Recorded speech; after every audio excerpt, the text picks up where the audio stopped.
오늘 함께 보실 주님의 말씀은 마태복음 2장 1절에서부터 12절 말씀입니다. 마태복음 2장 1절에서부터 12절 말씀입니다. 네, 교독해서 한번 읽어보도록 하겠습니다. 제가 먼저 읽겠습니다. 헤롯 왕 때에 예수께서 유대 베들레헴에서 나셨다. 그런데 동방으로부터 박사들이 예루살렘에 와서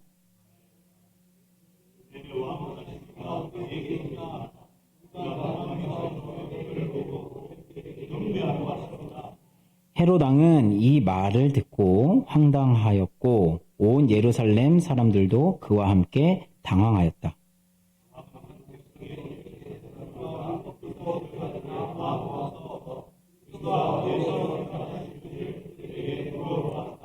그들이 왕에게 말하였다. 유대 베들레헴입니다. 예언자가 이렇게 기록하여 놓았습니다.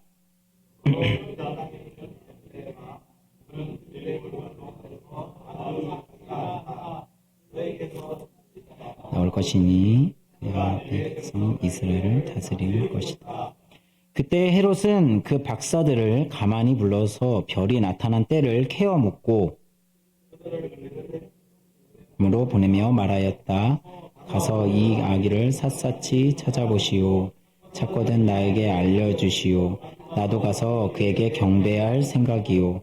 그들은 왕의 말을 듣고 떠났다. 그런데 동방에서 본 그 별이 그들 앞에 나타나서 그들을 인도해 가다가 아기가 있는 곳에 이르러서 그 위에 멈추었다. 별을 보고 무척이나 그들이 그 집에 들어가서 아기가 그의 어머니 마리아와 함께 있는 것을 보고 엎드려서 그에게 경배하였다. 그리고 그들의 보물 상자를 열어서 아기에게 황금과 유향과 모략을 예물로 드렸다. 같이 읽겠습니다. 그리고 그들은 꿈에 헤롯에게 돌아가지 말라는 지시를 받아 다른 길로 자기 나라에게 돌아갔다. 아멘. 네. 이제 성탄이 3주 앞으로 이제 다가왔습니다. 기쁘신가요? 네, 연말 연시가 되면은 우리에게 기쁨과 새로운 희망이 좀 솟아나는 것 같습니다. 세상도 그런 연말 연시, 뭔가 기쁨으로 이렇게 들떠 있지만 우리는 구원의 감격이 더 살아나는 그 구원의 감격으로 인해 감격하는 그런 크리스마스가 또 연말이 되기를 소망합니다. 오늘 본문은 너무 유명합니다. 그죠? 동방 박사 이야기. 너무 유명해서 연극으로 막 만들어지고 크리스마스 때마다 설교되어지는 본문이기도 합니다. 노래도 있죠. 동방 박사 이렇게 안 나요? 동방박사 세 사람이 새 아기 보고 절하고 뭐 이러면서 이제 찬양하는 것도 있습니다. 이렇게 우리가 잘 알고 있는 말씀인데요. 그러나 사실은 잘 알고 있다고 생각하지만 신비에 쌓여져 있는 본문이기도 합니다. 여러 가지 의문점들이 드는 본문인데요. 일단 많은 그 역사 속에서 이게 성경이 벌써 쓰여진 지가 2000년이잖아요. 그래서 많은 이제 우리 믿음의 선배들, 교부들 막 해석해 놓고 막 이렇게 해왔습니다. 그러면 막 논쟁이 있었는데요. 일단 동방이 어디냐? 지금까지도 동방이 어디냐 그 의문이 풀리지 않았습니다. 그러니까 성경 본문에 나와 있지 않아서 동쪽이면 페르시아 아니냐 또는 뭐 파르티아 아니냐 막 그쪽에 이제 나라들이 있었거든요. 또 심지어는 뭐 아라비아 반도 사람 아니냐. 심지어는 한국 사람들이다. 한국에는 박사들이 많거든요. 다 박사입니다. 우리 동양에서 박사들 진짜 많습니다. 그리고 가수 동방신기가 나왔습니다. 너무 농담이긴 합니다.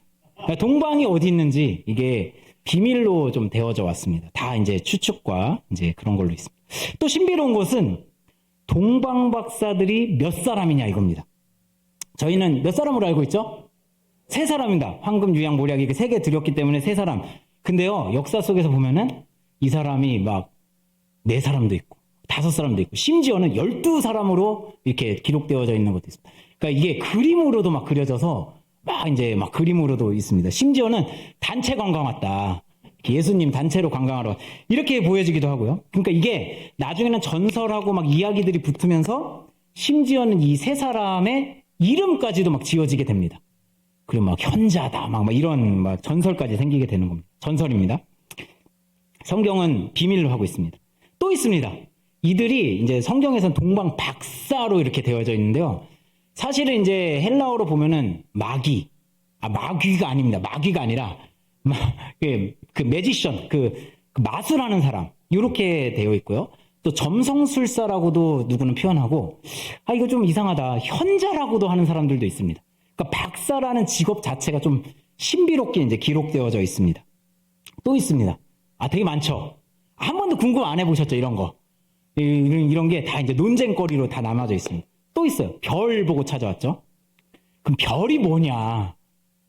별걸 다 희한하게 궁금해한다, 그죠? 별이 뭐 해성이다, 목성과 토성이 막 만났던 어떤 사건이다, 막 뭐 별 소리들이 다 있습니다. 아니다, 그냥 신비로운 어떤 거였다, 막 이렇게 있습니다. 그리고 또 어떤 사람은 심지어는 별이 어떻게 집에 머무느냐, 별이 혹시 집에 머무는 거 보신 적 있으십니까? 그럼 병원에 가셔야 됩니다. 별은 저 하늘에 우주 속에 떠 있죠. 그러니까 집 위에 딱 머물러 있는 건 없습니다. 그럼 반딧불이냐? 막 이게 하여튼 추측이 많았습니다. 근데 다 의문투성이로 이제 남겨져 있습니다. 그래서 우리는 이 본문을 잘 알고 있다고 생각하는데 사실은 좀 비밀로 이렇게 많이 쌓여져 있죠. 그래서 연극으로 보니까 우리가 황금, 유양, 모략, 아기 있게 드렸다, 막 은혜롭다, 멋지다, 막 이렇게 하고 넘어가는데 사실은 의문이 많습니다. 그래서 제가 이 담임 목사님께서 이제 그 성탄 설교를 이제 했으면 좋겠다 말씀하셔가지고 그 순간 떠오른 게 이 본문이었는데요. 저도 이 본문 보다가 뭐지 이거 너무 어렵다 이렇게 하면서 이제 준비를 하게 되었습니다. 네, 여기 이 본문에서 우리에게 주시는 메시지가 있습니다. 이걸 오늘 한번 같이 잘 살펴보도록 하겠습니다. 첫 번째는 이겁니다. 하나님께서는 우리를 동방으로부터 오게 하셨다는 겁니다. 우리를 어디서부터 오게 하셨다고요? 동방으로부터 오게 하셨다. 이게 무슨 말인가? 역시 동방은 한국이었어. 이때 당시에는 신라 시대였습니다. 그래서 신라 때 막 신라 사람들이 한복 입고 막 왔나? 이러시면 안 됩니다. 다른 정보들은 대부분 미스테리인데요. 마태는 이것을 분명하게 기록하는 것 하나는 동방에서 왔다는 것, 요거 하나는 분명하게 기록을 하고 있습니다. 그리고 몇 번이나 기록을 하면서 동방에서 별을 받고 동방에서 어쨌고 동방에서 우리가 왔습니다. 이렇게 동방이라는 말을 여러 번 기록을 하게 됩니다. 그러니까 이 마태는요, 사실은 이 성경 마태복음을 쭉 보다 보면 구약에 예언하고 이 예수님의 탄생을 굉장히 많이 연결시킵니다. 이 사건은 사실 구약에서 이렇게 예언했던 거야. 이 사건은 구약에서 이렇게 말했던 거야. 이렇게 하면서 구약하고 막 연결을 시키고 있는 것이죠.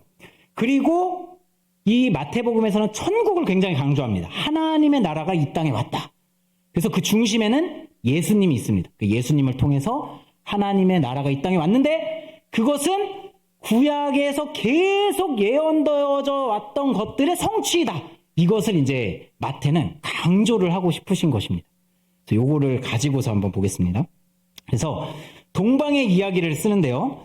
동방의 이야기는 어디인지 말하진 않아도 요건 알 수 있습니다. 동방, 동쪽이구나. 그죠? 이 동방이라는 말은 헬라어로 아나톨레 이렇게 표현합니다. 어디서 한번 들어보셨죠? 이게 선교단체 이름이기도 합니다. 성경 연구하는 선교단체이기도 한데요. 해 뜨는 쪽, 동쪽 이렇게 이 의미를 가지고 있습니다. 그래서 이것이 구약 어디에서 처음 등장하기 시작하냐면 창세기입니다. 창세기부터 가봐야 되는데요. 제가 이 동쪽에 대한 이야기는 예전에 수요 기도회 때 한번 언급한 적이 있습니다. 그걸 조금 더 집중적으로 한번 나눠보겠습니다. 에덴의 동쪽 들어보셨죠? 에덴의 동쪽. 드라마. 그 송승헌 배우 나왔던. 재미있게 보셨나요? 에덴의 동쪽. 전 내용이 뭔지 모르겠어요. 제목만 기억이 납니다. 창세기 3장 24절에 가면 그 에덴의 동쪽이 나오는데요. 창세기 3장 24절 같이 한번 읽어보겠습니다. 시작. 그를 쫓아내신 다음에 세우시고 빙 도는 불칼을 두셔서 생명나무에 이르는 길을 지키게 하셨다. 지금 이게 어떤 장면이냐면 아담과 하와가 범죄를 했습니다. 그래서 에덴 동산에서 쫓겨나게 되는 거예요.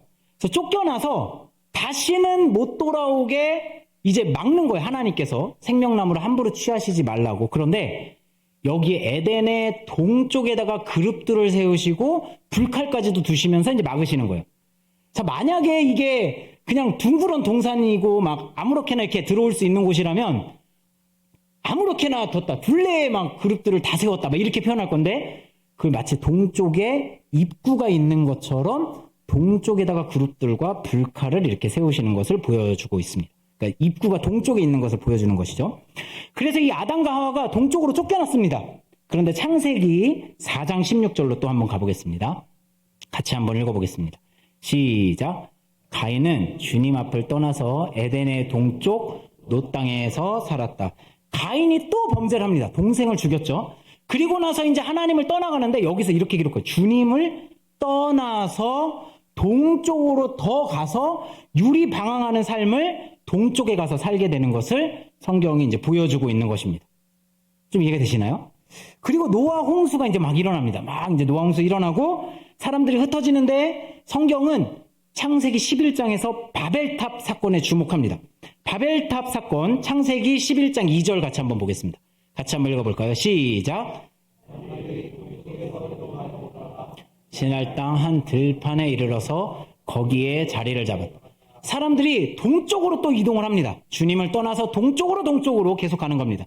그리고 시날 땅 들판, 여기가 어디냐면 바벨론의 나라가 세워지는 지역이고 여기에 바벨탑이 세워지게 됩니다. 그러니까 이 바벨이라는 것은 요한계시록까지 계속 나옵니다. 그래서 요한계시록에 악한 사람을 뭐라고 표현하냐면 바벨의 음녀 이렇게 표현합니다. 그러니까 바벨이라는 것이 악을 상징하는데 그렇게 사람들이 주님을 떠나서 자꾸 동쪽으로 가면서 악을 탄생시키고 있는 것을 보여주고 있는 것입니다. 즉 동방이란 말은 동쪽, 그 의미 전체가 이렇게 성경 전체랑 막 이렇게 창세기랑 맥락을 같이 하고 있는 것을 보여주고 있는 겁니다. 성막을 지을 때도요. 그래서 거룩한 성막을 짓잖아요. 그것의 입구가 어디에 있죠? 진짜 이제 맥락을 아시면 찍어도 맞을 수 있습니다. 동쪽! 이렇게 찍어도 맞출 수 있어요. 동쪽이지. 그럼 성전의 입구는 어디일까요? 동쪽! 바로 대답할 수 있습니다. 동쪽입니다. 그리고요, 재미난 것이 있습니다. 이제 성막과 성전을 가지고 이집트를 탈출하여서 이제 가나안 땅에 들어가야 됩니다. 그런데 지도 한번 보여주시겠습니까? 지도. 네. 지도. 네. 지도가 좀 높게 나올 수 있으니까 제가 설명을 하겠습니다. 이스라엘은 이렇게 길쭉하게 생겼죠. 그리고 밑에 이렇게 아라비아 반도가 이렇게 밑에 있습니다. 그리고 여기 시내산이 있고. 그래서 이스라엘로 가려면 이렇게 저기 나왔습니다.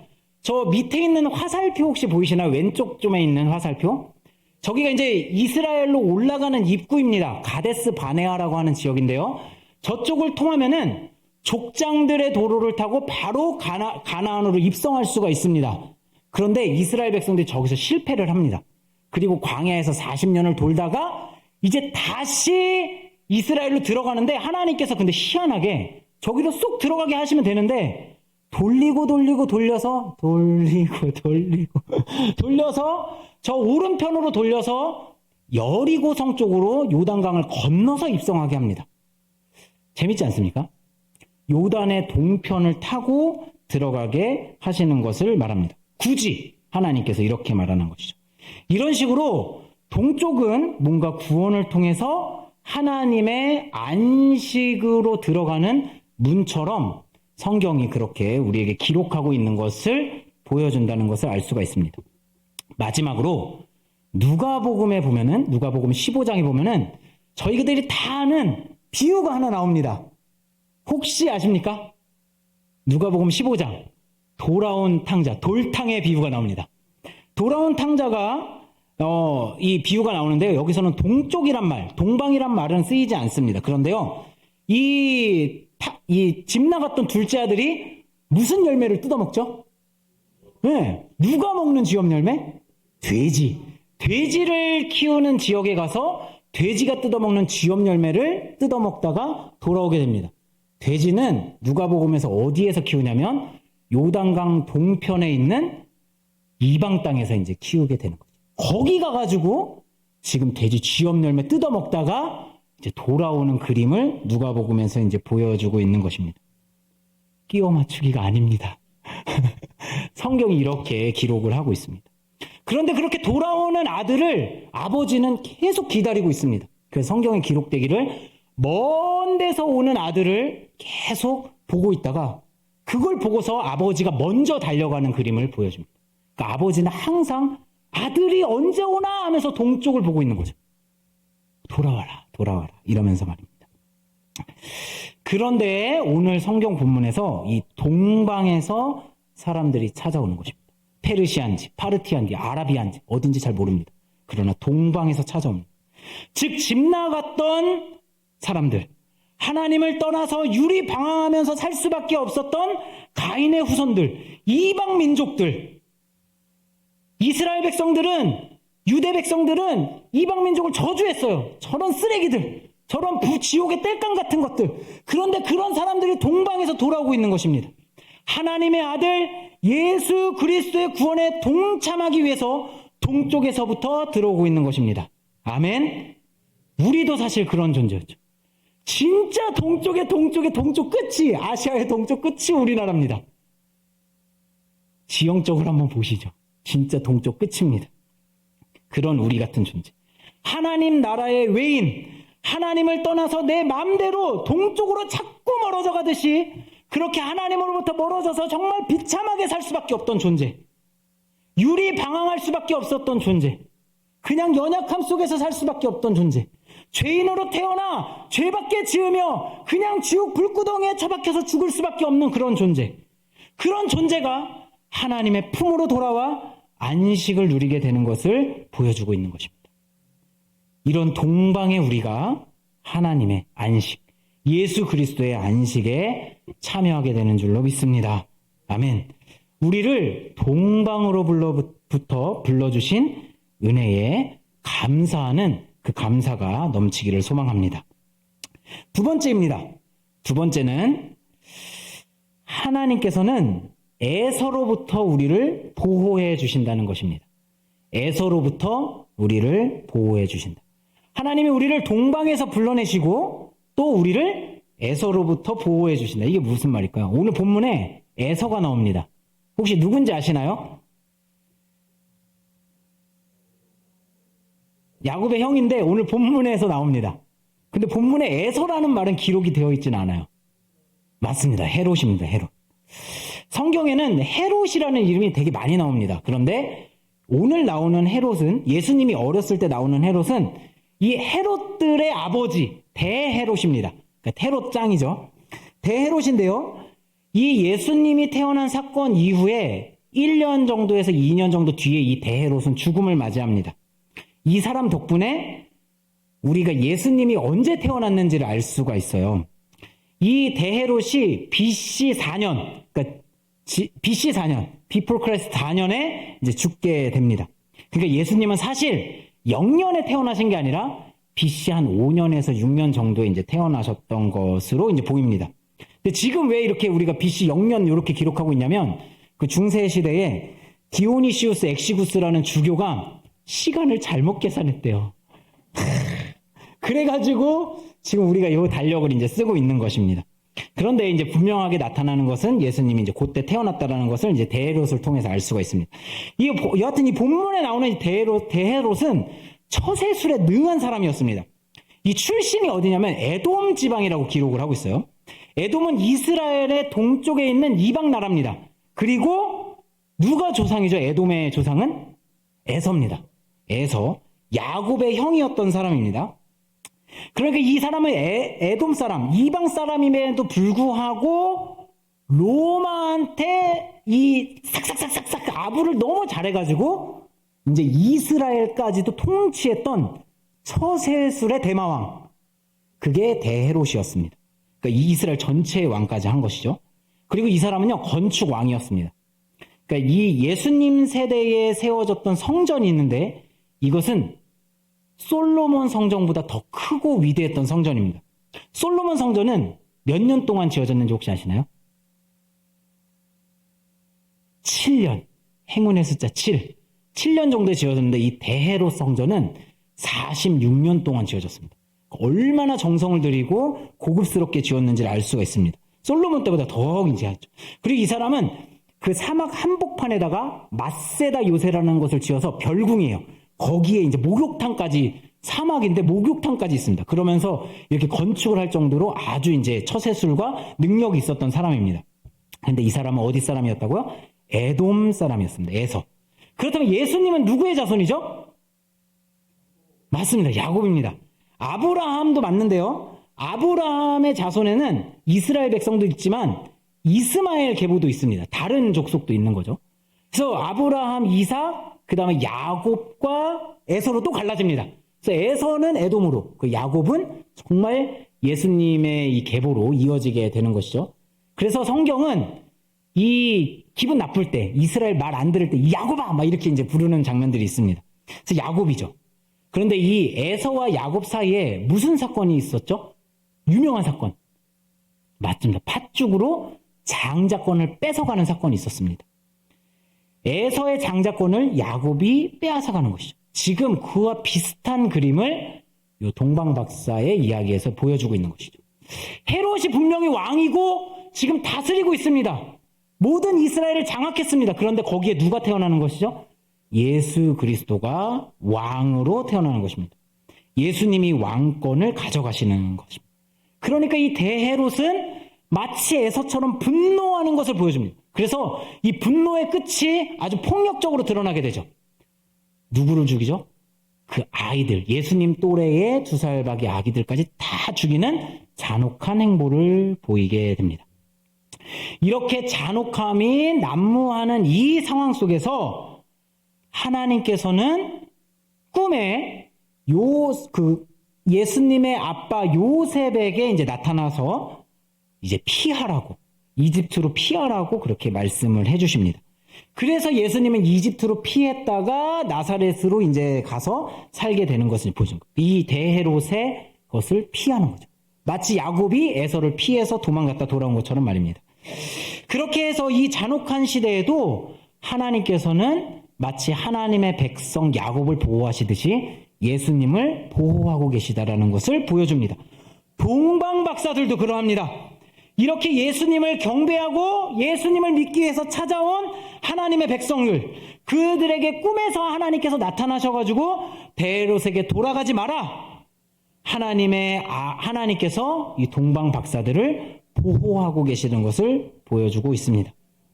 하나님은요, 우리 하나님의 백성, 예수님과 예수님을 경배하는 자들을 항상 보호해 주신다라는 것을 우리에게 보여주고 있습니다. 우리는요, 언제든지 위험에 처할 수 있습니다. 어려운 상황에 놓여질 수 있습니다. 길이 없어 보일 때가 있습니다. 때로는 답답하고 미래가 보이지 않고 불안하고 걱정거리들이 난무하고 할 때가 있습니다. 걱정은 다 미래로부터 오거든요. 그러나 우리는 언제나 하나님의 보호하심의 그 속에 있다라는 것, 그것을 우리에게 보여주고 계십니다. 우리가 하나님의 보호하심에 있다고 우리가 믿을 때, 진정으로 믿어질 때 우리의 마음에 진짜 참된 평화가 오는 줄로 믿습니다. 우리는 언제나 하나님의 보호하심을 믿고 예수님의 별, 그 현재의 별을 따라가는 겁니다. 하나님의 보호하심을 믿고 그 순간의 말씀을 쫓아서 살아가는 것입니다. 우리의 부르심의 자리를 묵묵히 걸어갈 뿐입니다. 이 하나님의 보호하심을 우리 마음속에 깊이 담아가시는 오늘이 되기를 소망합니다. 마지막 3번째입니다. 우리로 예수님을 경배하셨다는 겁니다. 경배하게 하셨다, 이것입니다. 동방으로부터 우리를 부르셨습니다. 그리고 하나님께서는 언제나 우리를 보호하십니다. 그리고 우리가 예수님을 경배하게 하십니다. 이 동방의 박사들이 예루살렘 성에 갔다가 헤롯 대왕을 만나고서 아이씨 잘못 왔다, 여기가 아닌 게벼 하고 돌아갑니다.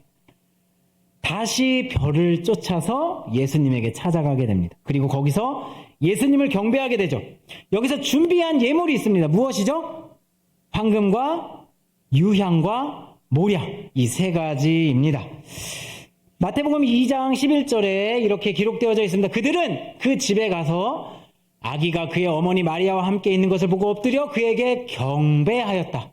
그리고 그들의 보물 상자를 열어서 아기에게 황금과 유향과 모략을 예물로 드렸다. 이렇게 표현하고 있습니다. 황금은 무엇을 뜻하는지 아시죠? 황금. 맞습니다. 황금은 누구에게만 드리냐면 왕에게만 드립니다. 예수님이 왕이라는 고백으로 지금 찾아온 것입니다. 그리고 영원성을 상징합니다. 황금은 변하지 않습니다. 그래서 사람들은 황금을 좋아합니다. 저도 좋아합니다. 안 좋아하시나요? 좋아합니다. 부자들은 다 금을 사두더라고요. 아시나요? 부자가 안 계셔서. 금을 사는 거예요. 왜냐면 이 금은 희소성이 있고 또 이 가치가요, 떨어지지 않고 계속 상승해서 올라갑니다. 그래서 금으로 투자를 하시는 분들이 있다고 하더라고요. 저도 한번 해봤으면 싶은데 없어서 문제죠. 이 금은 값어치가 항상 올라갑니다. 희소성이 있고 영원하고 왕에게만 드리는 아주 고귀한 것이었음을 보여주고 있습니다. 예수님이 왕이시라는 고백으로 지금 예물을 드리고 있는 것입니다. 두 번째는 유향입니다. 혹시 유향나무를 보여주실 수 있을까요? 유향은 나무입니다. 그 나무인데요. 이 나무는 태울 수 있어요. 이게 유향나무입니다. 좀 크죠? 그 유향나무는 언제 태우냐면 성전에서 예수님께 기도드릴 때, 분향할 때, 그때 향을 막 올려드립니다. 저희가 이제 제사를 드리면 그 향 막 꽂아놓는 거 보신 적 있으시죠? 그런 거랑 비슷하게 향을 가지고서 하나님께 올리는 기도입니다. 예수님은 하나님이시다. 예수님은 하나님이시다라는 것을 보여주십니다.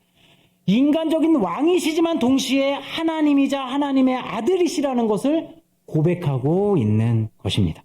유향은 그런 의미를 가지고 있습니다. 마지막으로 모략입니다. 모략은 보여주십시오. 딱 나왔습니다. 일종의 향수입니다. 향수. 저도 이것을 직접 냄새는 맡아보지는 못했는데요. 냄새 맡아본 사람들의 그 증언을 들어보면 아로마 향 같은 아주 향기로운 향이 나타난다고 합니다. 이것은 시체에다가 뿌리는 거죠. 죽음을 상징합니다. 아니, 아기가 태어나자마자 아이고 죽겠네 하고 모략을, 신뢰가 아닐까 싶지만 저희는 그 의미를 압니다. 예수님께서 십자가에 죽고 부활하심으로 우리를 구원하신다는 사실입니다. 재미있는 것은 이 황금과 유향과 모략이 동시에 사용되는 곳이 있습니다. 어딘지 혹시 아시나요? 출애굽기 30장에 보면 성전을 만들 때 이것이 다 사용됩니다. 금을 분향당에다가 쓰고 유향을 분향당에다 올리고, 그리고 모략은 거룩한 기름을 만들 때 씁니다. 그리고 그 기름을 분향단에도 바르고 금촛대에다도 바르고 성전에다도 바르고, 이것을 대제사장이 다 바르고 모든 것을 거룩하게 하는 것을 보여줍니다. 예수 그리스도는 죄된 우리들을 완전히 구원하실 수 있는 영원한 대제사장이라는 것을 우리에게 가르쳐주고 있습니다. 그분에게 이 경배를 올려드리고 있는 것입니다. 여기까지 딱 보시면 딱 우리의 삶 같지 않으신가요? 하나님께서는 우리를 죄된 죄의 구렁텅이에서부터 동방에서 불러내셨습니다. 그리고 우리를 그 하나님의 보호하심을 체험하게 하십니다. 하나님이 살아계시구나. 하나님 놀라우신 분이시구나. 하나님 맞습니다. 이것을 경험케 하십니다. 그러면서 우리 안에 더욱 깊어지는 것은 이런 죄된 나를 구원하여 주셔서 감사합니다. 이런 불쌍한 나를 구원하신 예수님의 십자가와 부활의 은혜에 감사합니다. 그 감격이 날마다 새로워질 수 있도록 우리를 붙들고 인도해 가시는 줄로 믿습니다. 이렇게 우리를 붙들어 주심을 보여줍니다. 그런데 여기서 끝이 아닙니다. 마지막 있습니다. 이 마지막 메시지는 이겁니다.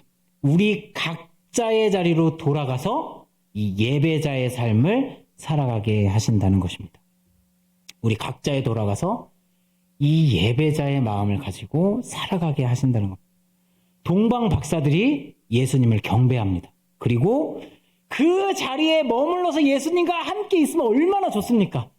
그런데 동방 박사들이 동방으로 돌아갑니다. 그럼 죄 지으러 다시 돌아가는 걸까요? 미스테리한 사람들입니다. 그런 어떠한 메시지가 나오지 않습니다.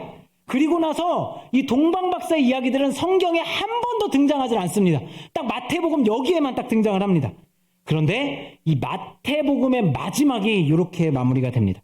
이렇게 동방박사로 시작한 마태복음의 마지막, 마태복음 28장 18절에서 20절 말씀입니다. 우리 너무 잘 알고 있는 말씀이죠. 같이 한번 읽어보도록 하겠습니다. 시작! 예수께서 다가와서 그들에게 말씀하셨다. 나는 하늘과 땅의 모든 권세를 받았다. 그러므로 너희는 가서 모든 민족을 제자로 삼아서 아버지와 아들과 성령의 이름으로 세례를 주고 내가 너희에게 명령한 모든 것을 그들에게 가르쳐 지키게 하여라. 보아라, 내가 세상 끝날까지 항상 너희와 함께 있을 것이다. 아멘. 제 자리로 돌아가, 각자의 자리로 돌아가 복음을 살아내는 자로 살아갈 것을 명령하고 있는 것입니다. 마태는 우리의 성도의 삶을 이 동방박사의 이야기로 압축해서 보여주고 있다는 생각이 듭니다. 우리도 하나님 없이 동쪽으로 끝까지 갈 수밖에 없는 인생이었습니다. 그러나 하나님은 우리를 불러주셨습니다. 우리를 하나님의 보호하심에 앉히시고 예수님을 진정한 나의 구주, 나의 하나님, 우리의 대제사장, 하나님의 아들로 그렇게 경배하게 하십니다. 우리 마음에 예수님을 경배할 때마다 그 예수님을 향한 사랑이 샘솟게 됩니다. 그 예수님을 향한 사랑으로 우리는 다시 우리의 학교로, 직장으로, 가정으로 돌아갑니다. 우리는 그곳에서 사랑의 사람으로 예수님의 제자로 살아낼 것을 하나님께서 우리에게 명령하고 계심을 믿습니다. 그들에게도 예수님의 구원이 동쪽에 있지 않아. 예수님의 구원 이쪽에 있어. 우리와 함께 가자고 도전하시는 우리 모두가 되기를 소망합니다. 우리 당신은 영광의 왕 이 찬양 같이 함께 했으면 좋겠습니다. 이 찬양의 고백을